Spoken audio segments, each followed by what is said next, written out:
air. Yeah. Okay, cool. Yeah, I have to do these for another class, and it's like it took so long for me to get it, and then finally I'm like, okay, I get the hang of this. Like, this is okay. It's really not that hard. It just scares me every time. Like I'm gonna mess up and do something right. Yeah, that's true. So, Annalise, I don't know you very well. We haven't really met much. Tell me about you while we wait. I don't know. I'm a child development major. That's why I'm taking this class. So Great. Mm-hmm. I'm a senior this year, so I'm almost done. But That's exciting. yeah, I don't mind it. What about you? How do you say your name? Leilani. Leilani. Okay. I figured so, but I don't know about it. Yeah, you never know. I'm a senior this year too, but I'm a little older. Cool. It didn't happen the first time around. I had to wait my turn, and it took a while to get to be my turn. Yeah, that happened. What's your major? Marriage and family studies. Okay, because that one's like all online, right? It is for us. I know they do it on campus too, I think. Yeah, but I think am you can online. do it online. Yeah. Mm-hmm. Okay, cool. Yeah. Yeah, that's nice that you can do it all online. It works out. Yeah. Right? Yeah, it does, because I'm not even in Idaho, so it's nice to be able to do it here in Utah and not have to worry about traveling or anything. Yeah, that's super nice. What part of Utah are you in? Kaysville. Kaysville? Okay. Mm-hmm. I grew up in Idaho. I grew up in Driggs, which is not too far from Rexburg. Okay. And, yeah. Cool. Too far away. Mm-hmm. You ever been to Driggs? Maybe I've driven through it. I don't know. So you're in Rexburg, right? Yeah. Okay. Have you been to Jackson, Wyoming? Yeah. So you drove right through Driggs to get there. Okay. It's like halfway between Rexburg and Jackson. Okay. So on the other side of the Tetons, before you get to the pass. Okay. That's pretty good. It's farther up north then, right? Yeah, it's northeast. Okay. Northeast of you. Yeah, mostly east, I think. Okay, that makes sense. Picture the map in my head. Yeah. I just drive it. I don't. Yeah. I hope people show up. I know. Otherwise, this is going to be a long meeting with just two of us talking. No, I don't have that much to say. Were you able to interview someone that actually had like a child with disabilities, or? Yeah, so my niece is just 10 years younger than me. Okay. She has 2 kids. She's expecting her third. And her oldest, just normal. In fact, she was really early developing. But her second was born with Down syndrome. So it's a huge difference between them. It was kind of fun to compare and contrast the two. Oh, wow. But she has like 9 different appointments every week to do like therapy with him, and it's busy. Wow. Busy time. Yeah, that's a lot. Mm-hmm. I didn't realize that home and family majors had to take this class, but it was required. We don't have to, but this is one of the areas we can. And okay. Preschool, so I wanted to get a bunch of child development in. Oh, nice. Yeah, I figured it would help me too. Yeah. It's a good way to do it. Mm-hmm. What other classes are you taking this semester, or is this the only one? No, I'm taking 3. So I have a religion class, Foundations of the Restoration. Okay. And I'm taking the family practicum. So what is that? It's basically we develop a whole workshop series on something that works, with family relationships. Okay. We have to teach it. We have to find our location. We have to find people that'll come and listen to us. We have to advertise the whole thing. So make the workshop and then teach it. Okay. That's good to know. I had to do that my last semester. So I'm like, oh yeah. It's good to prepare for, to know. It is. It's pretty involved, and it was really stressful at first, but now that we're actually getting into making the lessons and teaching them, I like that. I can lesson plan. That works for me. Yeah, okay. But it's a little stressful at first. Yeah. I think we all had like a really stressful beginning of semester. I took a block class and it was like it's like preparation for labs. Like you have to take it like the semester before labs. And it's intense. Like it's worth 1 credit. And I was like, I put so much into this class. Yeah. So I don't know. Yeah, semesters just like you can't really predict them sometimes. They get crazy and then other times it's like super easy going. Yeah. And then you throw family stuff in it too, and it's just It gets complicated. yeah, that was what was crazy there for me at first. I had a son really struggling with depression right then, and then like some other major issues that are kind of personal that I won't bring up, but it's just all of a sudden everything hit, and You're like, whoa. luckily I made it through. Those issues are ongoing; they don't go away, so we'll keep working. Little bit by little bit. Hopefully it gets Exactly. better. Yeah. Exactly. It's Well, tricky. if you want to start, I don't know why no one else is here. So Yeah, well, unfortunately it's kind of how our semester has gone with this. So I don't know. He has a hard time, but it's frustrating. Yeah. People don't even try. I don't. Group projects are kind of rough sometimes. Yeah, But you've been super sometimes. helpful. Like all semester, I'm like, this girl is so solid. Like I've appreciated it so much. Because I'm like, I know that she'll be there. I know that she'll do her part. Everyone else, I'm like, I try. That first week, it was like I don't even know which way is up. yeah. By the end of the week, when everything fell apart in my family, I was like, I living through this, and yeah. Yeah. Anyway, it's crazy. Okay, well, you want to tell me about your interview? Sure. Let me like look at the assignment so I just remember what I'm supposed to talk about. Okay, so in my interview, I just talked with like a young mom. And she has 3 kids. One of them's like she's in preschool, but she's about to go into kindergarten this next year. And her next child is about 2 years old, and then the last one is just under a year. She's still a baby, but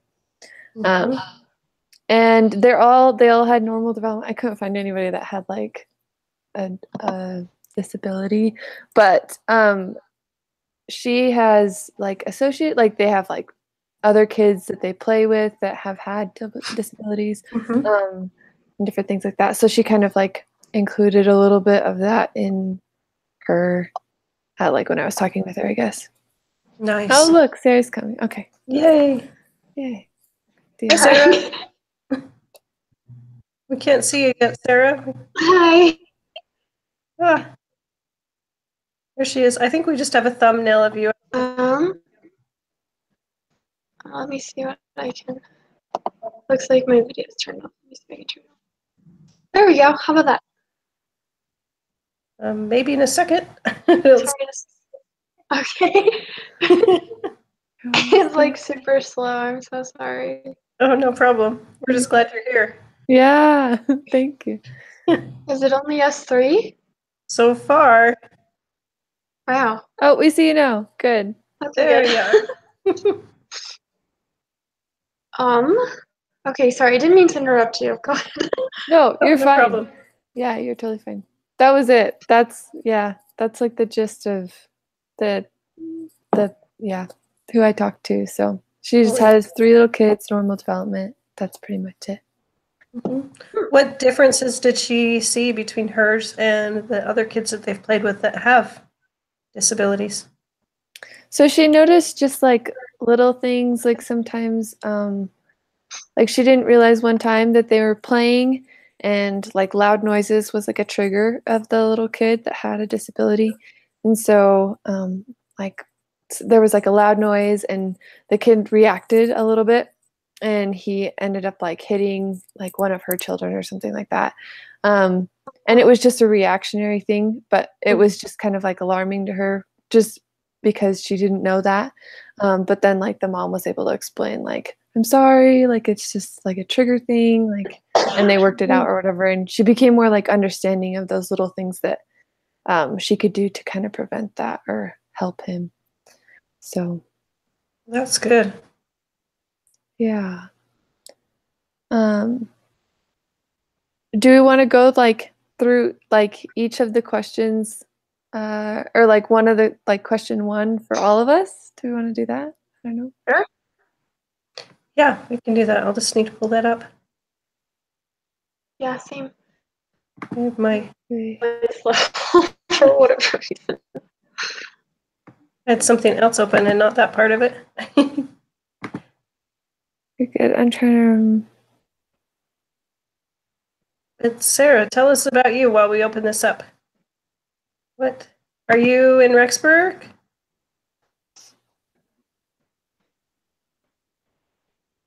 Is she frozen? I think so. Are you talking to me? Yeah, yeah. Sorry. Oh, wait. Skippy, I can't. Oh, Word is not responding. Oh, there's Julie. Yeah, looks like we've got somebody else.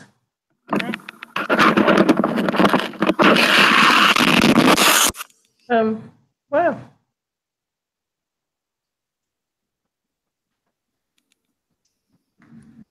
Is everybody still there? Is everybody frozen now? I don't know. Okay, there we see Julie. Hi, Julie. Hi. Good, good. So we're just talking about question one, like the briefly share your points of the interview type of thing.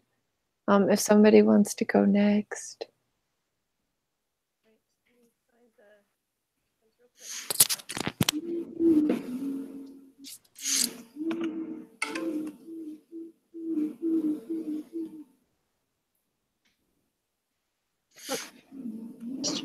Julie?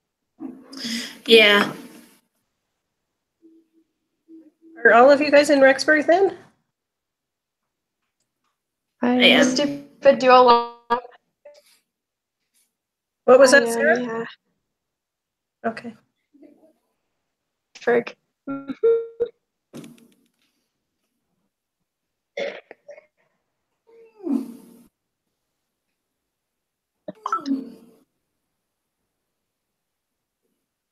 It's like confusing where the picture. Oh, there we go.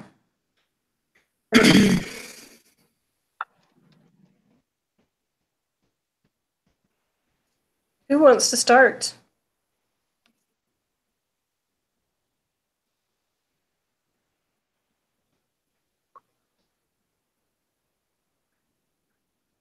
Okay.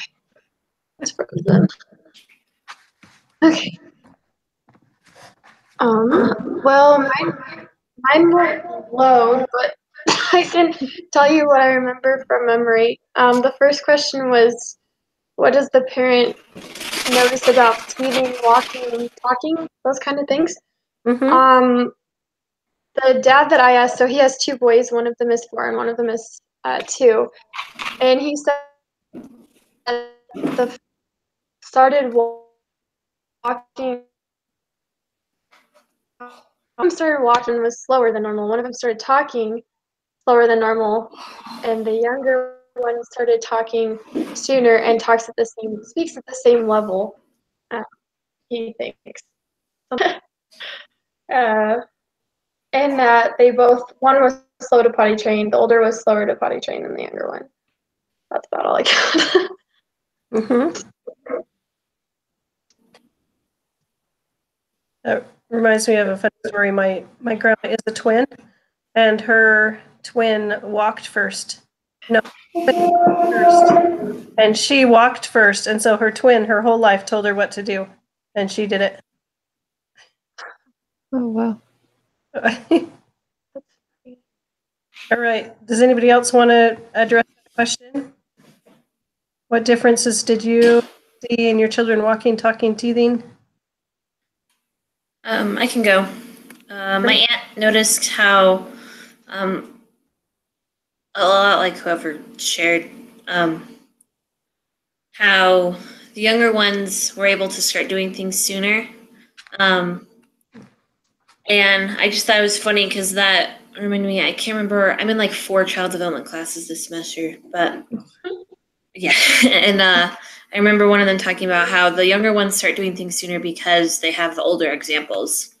So I think a specific example is like in my language, the child literacy language class I'm in, the younger siblings have the older siblings to talk with as well as the adults. So they have developed more language faster and they have more words sooner. Makes sense. Yeah. Makes sense. I'll go ahead and address that question. My parent, she's actually my niece, and I talked to her. She has a 4-year-old who's normally developing and a 2-year-old who was born with Down syndrome. And so she just compare and contrast how they were. And her oldest, she walked and talked and ate and teethed and everything pretty early, if not, early to normal, depending on which ones they were. And so she just kind of got to see how the normal development went even faster than. And then her son was born with Down syndrome, and he does everything later. He's a little over 2 years old, and he's just barely starting to walk. And they've had to walk with him using harnesses and supporting his weight. And Down syndrome, you really have a lot of low muscle tone, and so that's the biggest thing, is to figure out how to make that low muscle tone toned up enough to be able to do all the things that just normal kids do. That was what she said about that. We go to question number 2. And pull that up. Okay. It says, were some of your children slower at speaking, walking, or potty training than others? And were any of them ahead? Which is, I think we kind of all covered a little bit of that, but does anybody have anything additionally to add? I also talked to my mom about this, and she was just saying how my little sister took longer to potty train, and her thought was there's probably just not as much motivation for the younger ones because they have all the older ones to help and everything. And I think especially when you're the baby of the family, there's just less motivation to try your hardest because you're loved anyway and you're not expected to be doing things as fast. And the way I'm saying that, it sounds mean, but it makes sense in my head. No, that does happen sometimes. You've got everybody else kind of taking care of you when you're the youngest. Mm-hmm. Totally makes sense. Anyone else? Did anybody hear of anybody that was especially precocious and early with things? Really.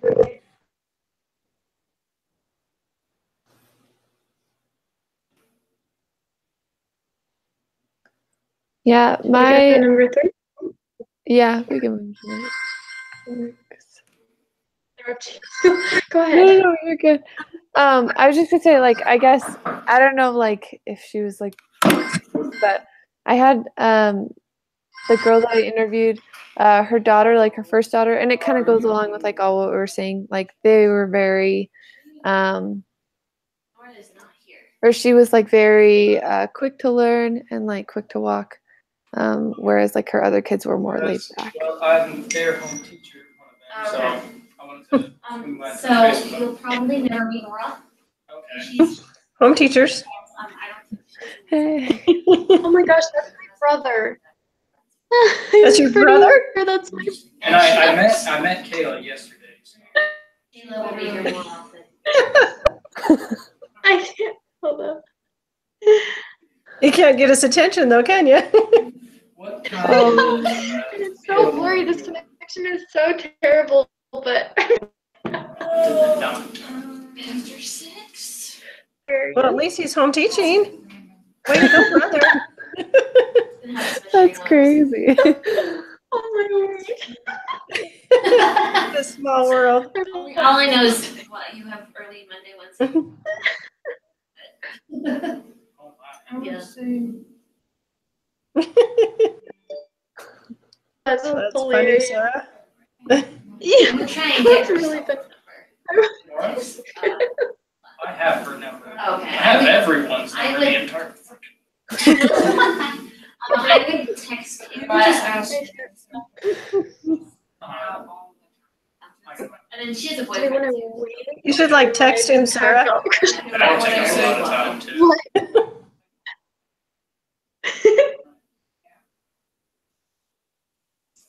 What? That's so good. Awesome, thank you guys. Yeah, sorry. That's okay. I've only seen one of the 4 people. Okay, that's funny. I haven't seen. Live on YouTube. You're doing good. I haven't seen that either. Yeah. So if he needs to report his home teaching, it's Okay, so it's on We've YouTube. got proof. That's hilarious. Oh, funny. I'm also, right now, I have to start prayers for Saturday. Well, I don't know if we can go. This is a little distracting. Yeah. Yeah. Oh, funny. But I don't know if you know the person who's in charge of making sure home teaching is done, but I'm in no rush for a home teacher. I have one of my best guy friends. I always call him for help or blessings anyway, so I'm not in need of a home teacher. Thing is, Oh, come on. Everybody's in need of a home teacher. the quorum that covers this part. We Yeah, cover- carbon 3.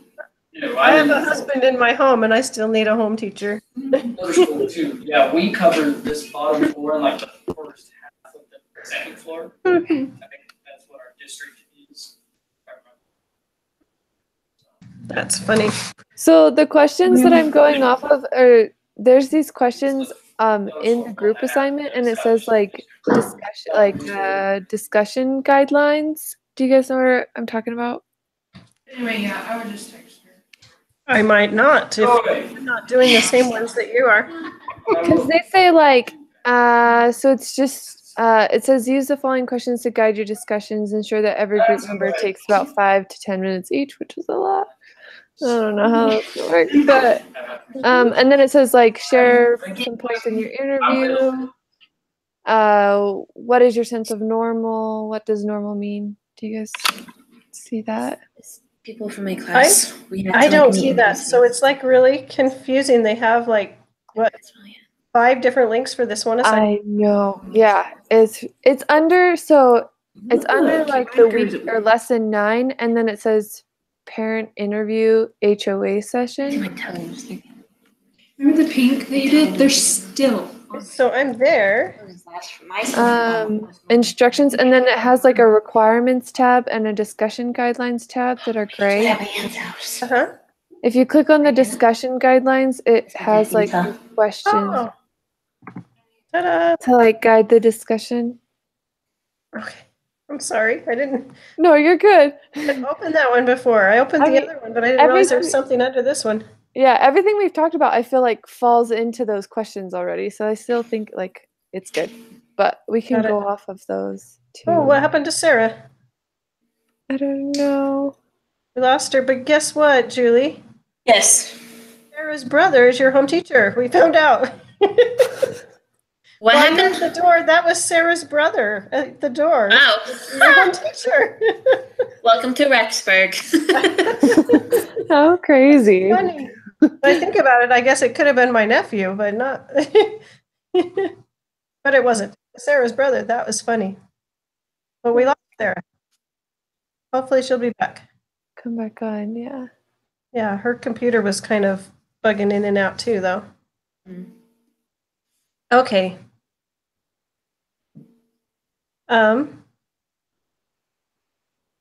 So I'm looking at all those discussion guidelines that you pointed me to, and I know I've definitely not kept the conversation professional.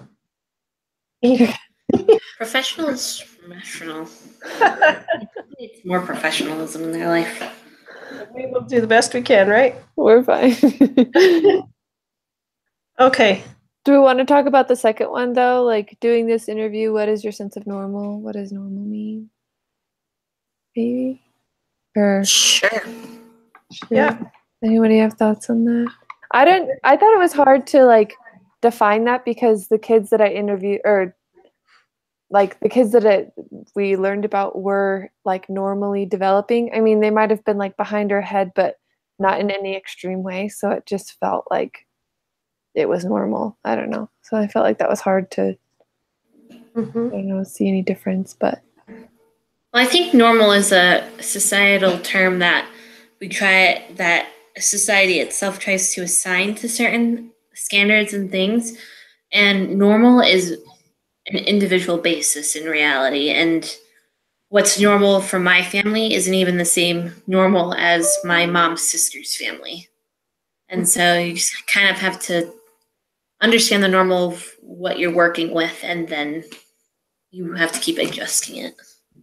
Yeah, that's good.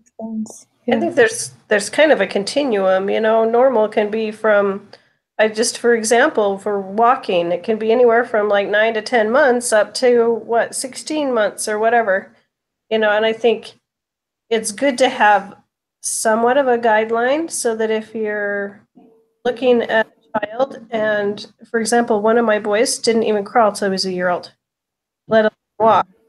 And so that red flags, and we start working with him and figure out if he's got some hearing issues, some fluid in his ears that he's had for months, and that affected everything, including his crawling. So I think if you have kind of a general guideline of what an average, would be, if you're past that, then you start saying, okay, what do we need to do to help? What's going on? What's the reason why lower? Yeah, no, I like that. One of my teachers, the way that she defines developmentally appropriate, she doesn't do like age appropriate. She doesn't count that in there for some reason. And she always uses like extreme examples of like, well, what about the 13 kids or something that were found chained up in the basement a couple months ago or something. And like, I understand that you can't apply normalcies to that, but that's also an extreme situation. But you need to start somewhere with a child that you do not know. So the age average starts walking at this point in their life. And then you also have to consider that every child is different, so they can't be compared to that. You just, that's a starting point to make sure that you try and catch everything as soon as you can. But then you also have to remember there are complete opposites where some children don't even crawl. They go straight from doing nothing to walking, and they don't even have the crawling stage. And people get freaked out by that because we focus on the average or what they should be doing at a certain age and not what can we do to help them at each age. Yeah, I think that's a good point. Good. I'm going to go ahead to the next question. Sure. Did you find that the parents were often the last to know if there was a delay or a problem with their child?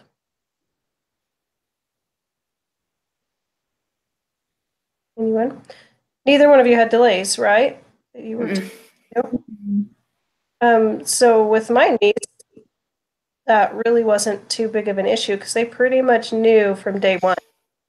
With Down syndrome, there's some pretty obvious characteristics and like problems with the heart and different things that point to it really fast. So she didn't necessarily, have a problem with that either. She was not the last to know. They kind of all figured it out together, there in the hospital. As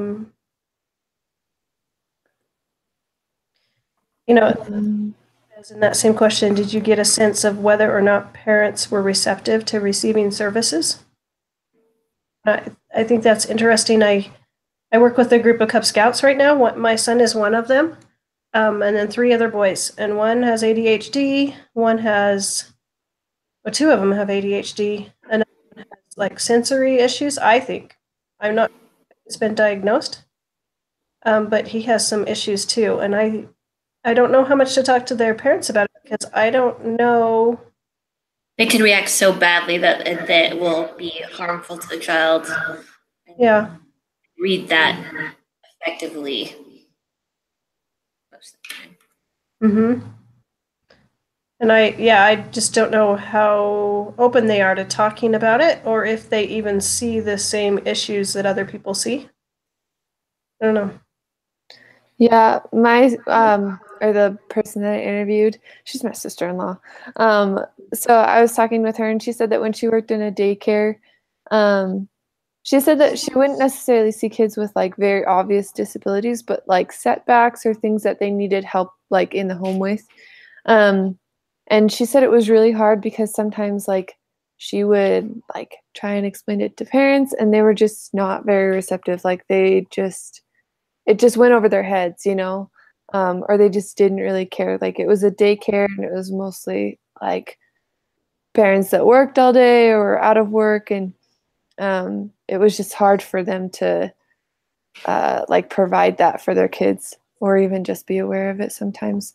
And so she said it was kind of hard sometimes to like explain that to parents, but Mm-hmm.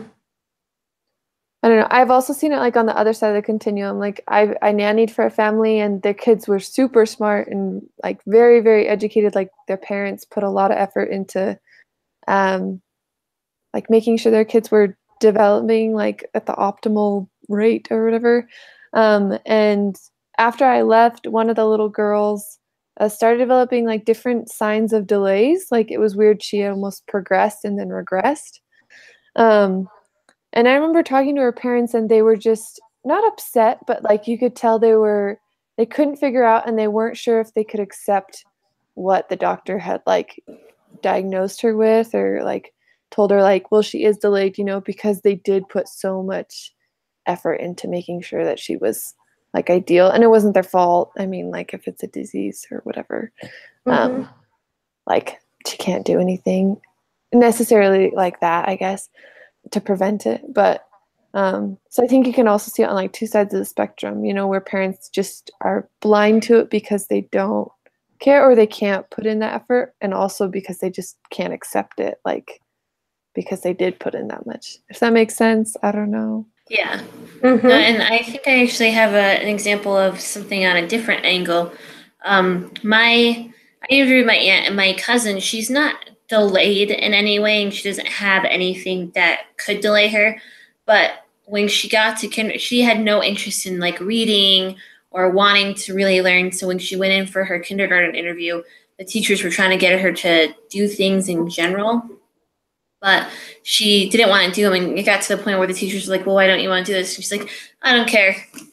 And she just had such a stubborn attitude about it.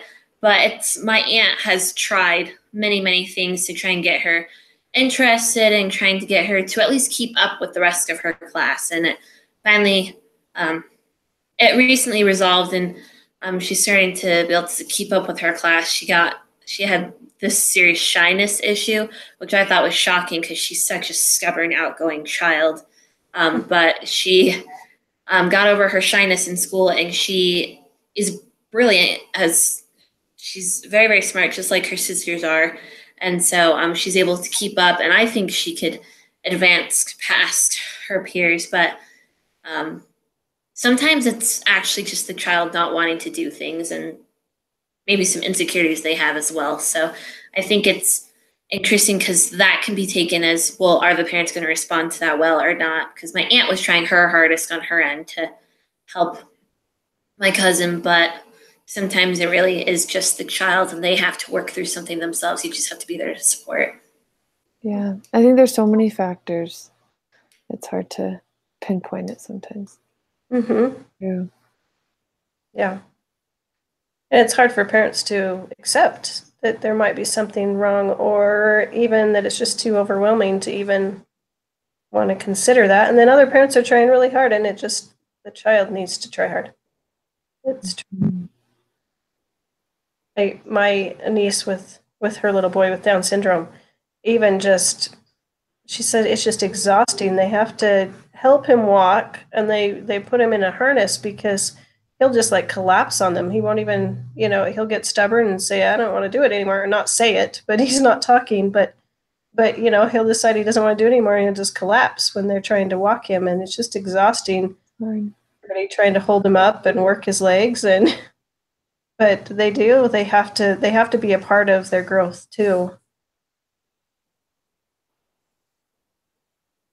Yeah, that's a good point. Okay. This is a good question. So did you get a sense that parents were uncomfortable or had a sense of denial, shame, or embarrassment related to their child's special needs?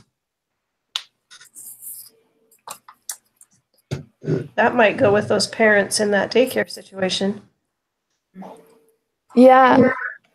I think also like that one story that my sister-in-law told me, sorry, my computer's gonna die. She said like the mom felt bad that her kid had hit the other kid, and she kind of like was like, I'm sorry, like she kind of had to explain. And so I think that can happen sometimes, like maybe they don't feel necessary shame, but like in a way that they might feel bad because if she hadn't explained it, my sister-in-law might have been like, okay, why are you allowing your kid to do that, or just different things. So I think like her explaining and helped like my sister-in-law, or the one that I interviewed, be more understanding of those kids. Mm-hmm. Yeah, I don't know if that falls into that category. Oh, that's good.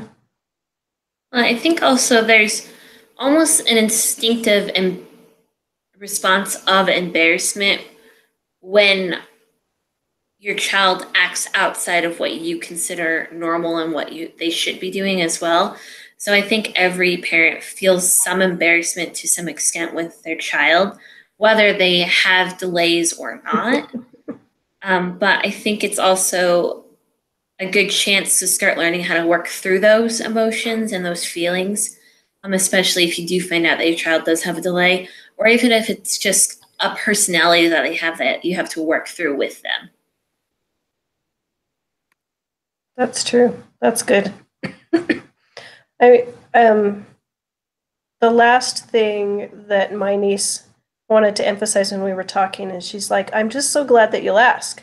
She said, I'd much rather that people come and ask me and talk to me about it and figure out the different parts of him, rather than not understanding and judging, or the too many kids with bullying and that kind of thing. If they just don't understand, they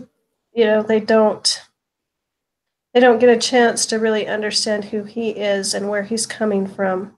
And she really likes when people will ask, why won't he walk? Why won't, whatever, why can't he talk to me?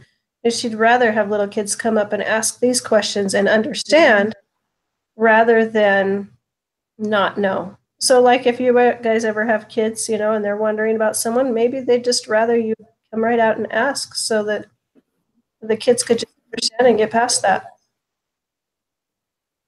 Create more understanding for people. Mm-hmm. That's a good point.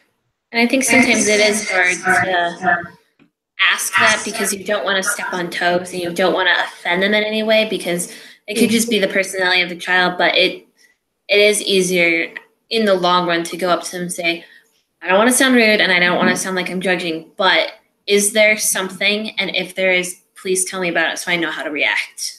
Yeah, that's true. That gives me maybe the courage to talk to my the boys in my kids group parents, see what I can do and what is best for them. That's good. Alrighty. I was telling Elise earlier that my niece, they have like 9 different therapies they go to every week and that's a lot. I just think how overwhelming that is, and yet they're doing everything they can do to help him, and that's what their job is right now. I think that the hardest part when you have situations like that is you don't see an end. I guess there's with Down syndrome in particular, there's really no resolution. You're not going to get him all better. This is a lifetime process with him. And I think that's important for parents to realize sometimes. Sometimes you can work through whatever their situation is and get past it. But there are other times where you just have to accept them for who they are and love them and do everything you can to help them be the best that they can be. Yeah, that's true. I think that probably takes a lot of effort, and it can be like a weight on those parents sometimes. And the more that we can be understanding of them, I think it is helpful. Yeah. And help them as well in any way that we can to kind of ease that burden. Yeah. Yeah, I think that's good for us all to look around us and say, okay, what can I do to help people? Even if there's not an obvious situation like this, everybody's going through something. Like we were talking at the first of the meeting, this semester's just been hard for all of us. Our groups, it's like we've all kind of fallen apart at moments. And we've just all had difficult things, which, people looking at us from the outside maybe never knew. People look at my family and go, "Oh, you guys are great. You've got it made. You're doing this and everything," and they don't know what you're going on inside. So it's important for us to always think about that with everybody around us. Everybody's going through something, and just look out for each other and help each other when we can.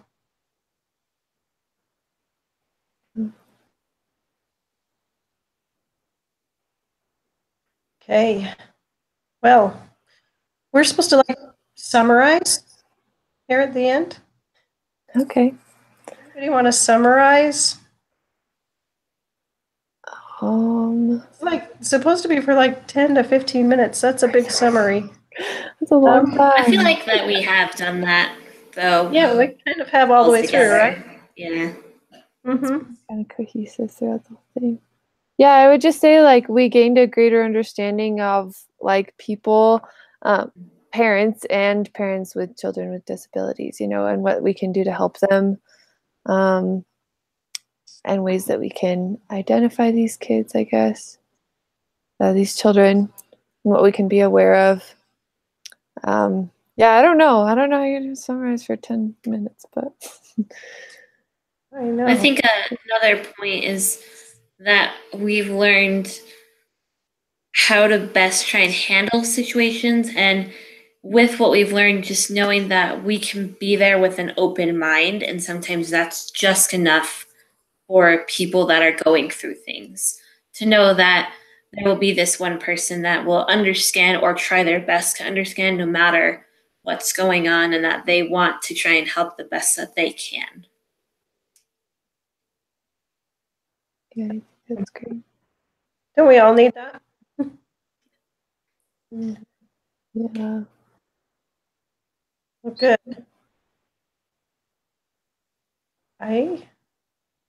Okay. What else? Yeah. I know that she's going to be listening to the last 10, 15 minutes. That's how she's going to grade our thing. So I don't know if we want to do, I don't know. There is one last question. Maybe I can read that. We can think about it and each take a little time on it. Okay. What you learned from this experience about normative variation, maturational delay, transient disorders, or persistent impairments? Do you see any themes or patterns occurring in your discussion and findings about your respective interviews?